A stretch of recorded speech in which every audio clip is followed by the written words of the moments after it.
Good morning student. Today we are going to learn new chapter, that is file and disk management. Okay, I hope all of you are aware with the file. તમે કોઈ પણ C program લખો તો એની એક file બને, right, જેનું name for example program1.c હોય. પછી તમે કોઈ પણ વર્ડ ડોક્યુમેન્ટ બનાવો તો એની પણ એક ફાઇલ બને. ફોર એક્ઝામ્પલ વર્ડ ડોક્યુમેન્ટ તમે બનાવ્યું છે એનું નામ છે unit1.doc, રાઈટ. એવી રીતના કોઈ પણ પાવર પોઈન્ટ પ્રેઝન્ટેશન બનાવતા હોય તો એની પણ શું બને, ફાઇલ બને, રાઈટ. તો તમે લોકોએ અત્યાર સુધી અલગ અલગ સોફ્ટવેરમાં અલગ અલગ ફાઇલ બનાવી છે. તો બેઝિકલી જે ફાઇલ જે છે શેના માટે યુઝ થાય છે, તો તમારે કોઈ ઇન્ફોર્મેશન જે છે એને સ્ટોર કરવી હોય તો આપણે શું કરીએ છીએ, ફાઇલનો યુઝ કરીએ છીએ, રાઈટ. તો અર્લિયર ડેઝમાં ઓપરેટિંગ સિસ્ટમ જ્યારે ડેવલપમેન્ટ સ્ટેજમાં હતી ત્યારે આ ફાઇલનો કન્સેપ્ટ કઈ રીતે આવ્યો, પછી ફાઇલનો કન્સેપ્ટ આવ્યો એટલે આપણે ફાઇલને એનું નામ કેવી રીતના આપીએ છીએ, ફાઇલ મેનેજરનો શું રોલ છે, ફાઇલના પાથ આપણે કઈ રીતના સ્પેસિફાઈ કરીએ છીએ, ફાઇલ જે છે આપણે ડિરેક્ટરીઝમાં રાખીએ છીએ તો ડિરેક્ટરીનો કન્સેપ્ટ કઈ રીતે આવ્યો, પછી ફાઇલ જે છે એને એક્સેસ, ઓકે, અગેન મેં કીધું કે ફાઇલને એક્સેસ કરવા માટે તમે પાથ જે છે કઈ રીતના લખો, તો આ બધી જ વસ્તુ જે છે એ આપણે file and disk management unit જે છે એમાં આપણે ભણવાના છીએ, right. Okay, so we are starting with our first topic, that is file. So as indicated, a file is named collection of related information which is stored in secondary storage device. File જે છે એ શું છે, તો collection of related information. અને આ file જે છે એને આપણે જનરલી ક્યાં સ્ટોર કરીએ છીએ, તો આપણું જે સેકન્ડરી ડિવાઇસ એટલે કે હાર્ડ ડિસ્ક છે એમાં પરમેનન્ટલી આપણી ફાઇલ જે છે એ હોય છે. File is use to store information permanently. Generally file જે છે શેના માટે યુઝ થાય છે, તો તમારે કોઈ ઇન્ફોર્મેશનને પરમેનન્ટલી સ્ટોર કરવી હોય તો એના માટે યુઝ થાય છે. Generally a file is suitable to store large information. જ્યારે આપણે કોઈ મોટી ઇન્ફોર્મેશન સ્ટોર કરવી હોય તો આપણે એની ફાઇલ બનાવીએ છીએ. અ file is use to store various kind of information such as text, image, audio, video, database, table, machine code and so on. Generally તમે ફાઇલમાં અલગ અલગ ઇન્ફોર્મેશન જે છે એને સ્ટોર કરો છો. આપણે ટેક્સ્ટ વર્ડ ડોક્યુમેન્ટ બનાવતા હોય તો તમે ટેક્સ્ટવાળું આખું ડોક્યુમેન્ટ બનાવો છો. જો તમારે કોઈ ઇમેજ સ્ટોર કરવી હોય તો file1.jpg કે એવી ઇમેજ વાળી એક ફાઇલ ક્રિએટ થાય છે. એવી જ રીતના ઓડિયો, વિડીયો, ડેટાબેઝમાં ટેબલ સ્ટોર કરવા હોય તો એની પણ અલગ અલગ ફાઇલ્સ જે છે એ બનતી હોય છે. અ file is an independent entity from process, users and machines. File જે છે એ પ્રોસેસ અને તમે જે યુઝર હોય અથવા જે મશીન ઉપર કામ કરતા હોય એના કરતાં સાવ ઇન્ડિપેન્ડન્ટ એન્ટિટી છે. Information stored in file remain as it is even when a process which creates a file terminates. જ્યારે તમે કોઈ ફાઇલ બનાવો છો અને એ ફાઇલની ઇન્ફોર્મેશન જે છે એ એઝ ઇટ ઇઝ રહે છે નીચેના બતાવેલા 3 સિનેરિયોમાં. એમાંનો પહેલો સિનેરિયો કેવો છે કે કોઈ પ્રોસેસે ફાઇલ ક્રિએટ કરી છે અને પ્રોસેસ જે છે એ ટર્મિનેટ થઈ ગઈ છે, તો પ્રોસેસ જે છે એ કિલ થઈ જશે પણ તમે જે ફાઇલ બનાવી છે એ એઝ ઇટ ઇઝ રહેશે. User honour of file log of from system. આપણે જનરલી સિસ્ટમમાં લોગિન કરતા હોય તો આપણું યુઝરનેમ અને પાસવર્ડથી આપણે આપણું યુઝરનું જે છે એ લોગિન કરતા હોય. હવે યુઝર જે છે એ ફાઇલ મીન્સ સિસ્ટમ જે છે એને લોગ ઓફ કરી દેશે, સ્ટીલ તમારી ફાઇલ તો જે છે એ એઝ ઇટ ઇઝ રહેશે. એવું નથી કે ફોર એક્ઝામ્પલ પ્રોસેસ હોય તો પ્રોસેસ જે છે એ જ્યારે મીન્સ તમે ક્લોઝ કરી દો અથવા ટર્મિનેટ કરી દો તો પ્રોસેસ કિલ થઈ જાય. પછી પ્રોસેસ જે છે એ ઇન બિટવીન જો તમારું પાવર ફેલિયર થાય અને તમારું સિસ્ટમ જે છે એ બંધ થઈ જાય તો પણ તમારી પ્રોસેસ જે છે એ કિલ થઈ જાય, બરાબર. અને જો તમે ઇન્ટેન્શનલી મશીનને સ્વિચ ઓફ કર્યું હોય તો પણ તમારી પ્રોસેસ શું થઈ જાય છે, સ્ટોપ થઈ જાય છે અથવા એ રનિંગ સ્ટેટમાંથી ટર્મિનેટેડ સ્ટેટમાં આવી જાય છે.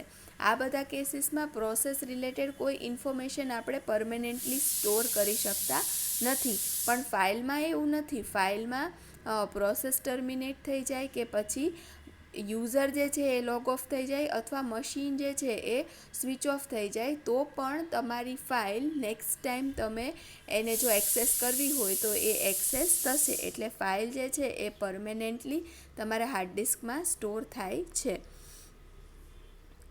Information stored in file can be shared among different process, user as well as machine. તમે ફાઇલમાં જે ઇન્ફોર્મેશન સ્ટોર કરીને રાખી છે એ અલગ અલગ પ્રોસેસ વચ્ચે શેર કરી શકાશે, અલગ અલગ યુઝર વચ્ચે શેર કરી શકાશે અને અલગ અલગ મશીન વચ્ચે પણ શેર કરી શકાશે. તમે આ બધા ફાઇલના ફીચર્સ જે છે એ જોયા છે અને એને યુઝ પણ કર્યા છે. પણ ઇમેજિન કરો કે જ્યારે અર્લિયર ડેઝમાં ઓપરેટિંગ સિસ્ટમમાં અલગ અલગ ઇવેલ્યુએશન આવતા હતા અને જ્યારે સૌથી પહેલાં ફાઇલ સિસ્ટમ બની હતી તો નવા કોઈ યુઝરને ફાઇલ સિસ્ટમને ઇન્ટ્રોડ્યુસ કરવું હોય તો એના માટેના આ બધા પોઈન્ટ્સ જે છે એ સ્પેસિફાઈ કર્યા છે. A file is stored on non-volatile secondary storage device such as hard disk, CD, magnetic tapes, etc. Generally આપણે ફાઇલને ક્યાં સ્ટોર કરીએ છીએ તો આપણું સેકન્ડરી ડિવાઇસ જે છે જનરલી આપણે એને હાર્ડ ડિસ્કમાં સ્ટોર કરીએ છીએ. એના સિવાય તમે સીડી અને મેગ્નેટિક ટેપમાં પણ એને સ્ટોર કરી શકો છો.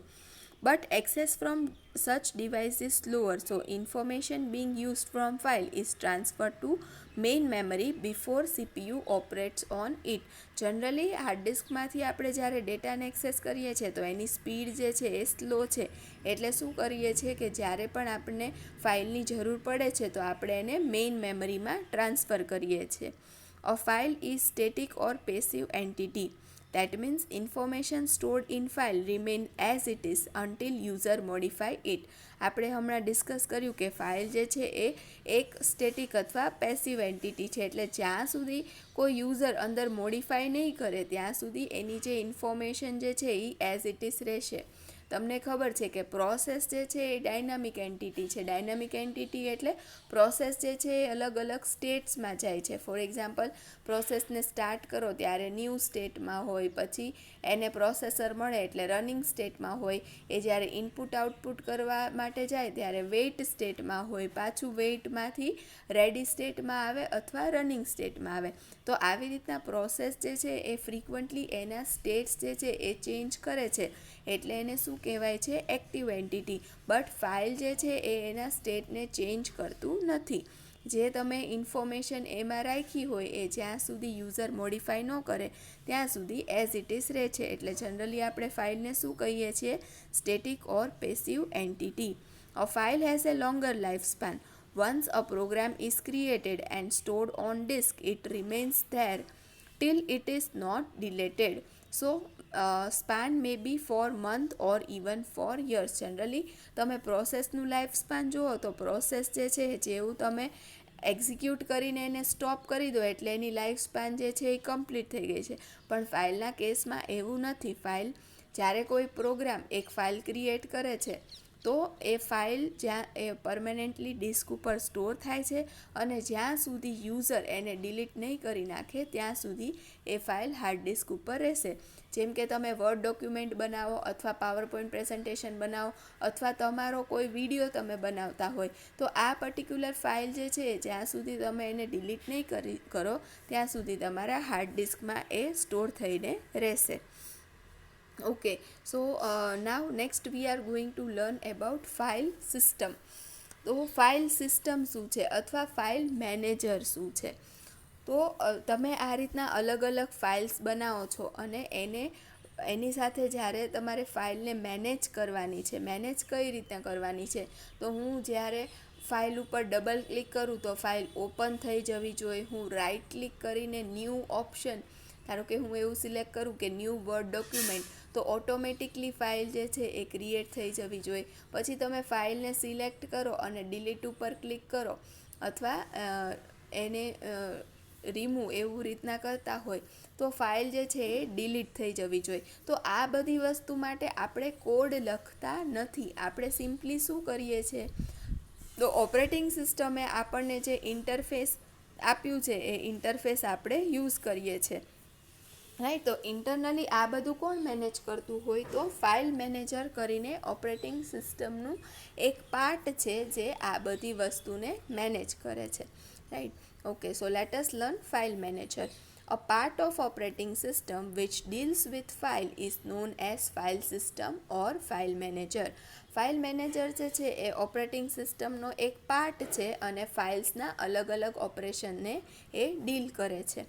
It is responsibility of file system or file manager to manage all files. જેમ આપણે વાત કરી કે દરેક ફાઇલ જે અવેલેબલ છે તમારા કમ્પ્યુટરમાં એની સાથે કોણ ડીલ કરે છે અથવા એને કોણ મેનેજ કરે છે, તો ફાઇલ મેનેજર.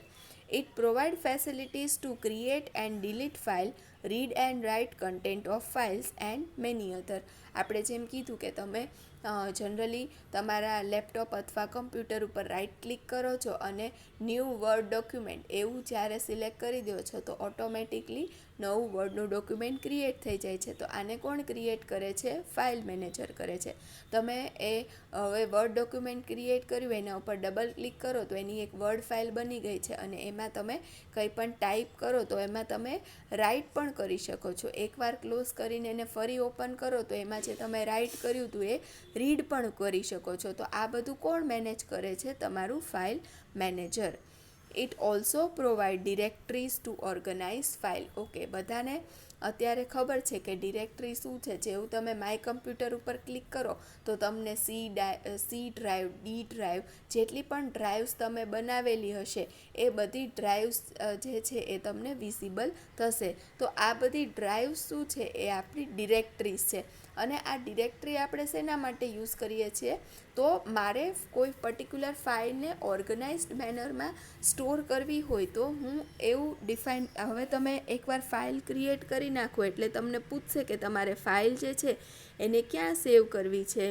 તો જનરલી આપણે એને સી ડ્રાઈવ અથવા ડી ડ્રાઈવ ઓર ઈ ડ્રાઈવ, જે પણ કોઈ ડ્રાઈવ્સ તમે બનાવી હોય એમાંની કોઈ એક ડ્રાઈવમાં તમે એને સ્ટોર કરો છો, બરાબર. તો ડિરેક્ટરીઝમાં પણ ફાઇલને કેવી રીતના પર્ટિક્યુલરલી ડિરેક્ટરીમાં લઈ જવું, એ પર્ટિક્યુલર લોકેશન ઉપર લઈ જવું અને પછી એના બધા ફીચર્સ જે છે એને સપોર્ટ કરવું, એ પણ કોણ કરે છે? તો ફાઇલ મેનેજર.